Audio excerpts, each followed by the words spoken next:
ఇప్పుడు నేను చిన్న డిస్క్ ప్రాబ్లం గురించి చెప్తాను. కామన్ గా వచ్చే వెన్నుపూస దగ్గర ఉండే డిస్క్ ప్రాబ్లం గురించి చిన్నది మనకు అందరికి ఉండే డౌట్ గురించి ఒకటి చెప్తాను.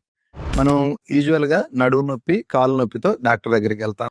డాక్టర్ దగ్గరికి వెళ్ళినప్పుడు డాక్టర్ స్కాన్ తీస్తాడు. ఎంఆర్ఐ స్కాన్ తీసి జనరల్ గా నడుము దగ్గర ఉండే వెన్నుపూసల మధ్యలో ఉండే డిస్క్ జరిగి కాలుకు వచ్చే నరం మీద ప్రెజర్ పడుతుంది. దానివల్ల మీకు ఈ నొప్పి వస్తుందమ్మా, ఇమీడియట్ గా సర్జరీ చేయాలా?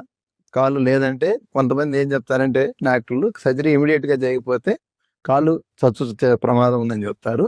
But most of the time ఈ కాలు చచ్చు వచ్చే ప్రమాదం అనేది ఉండదు. ఆపరేషన్ అనేది అవసరం ఉండొచ్చు, కానీ ఆపరేషన్ ఇమీడియట్ గా చేయాల్సినంత అవసరం ఏమి ఉండదు.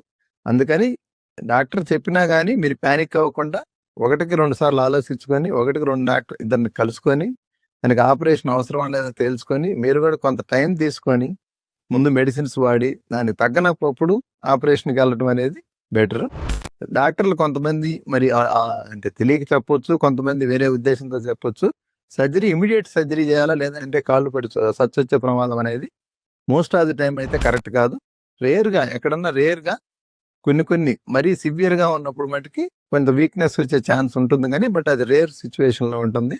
కామన్గా మటుకి డాక్టర్లు ఎవరన్నా ఇమీడియట్గా సర్జరీ చేయాలా మీరు నొప్పి కంటే మటుకి మీరు దాన్ని అంత సీరియస్గా కన్సిడర్ చేయకపోవడం బెటర్ అనేది నా ఒపీనియన్.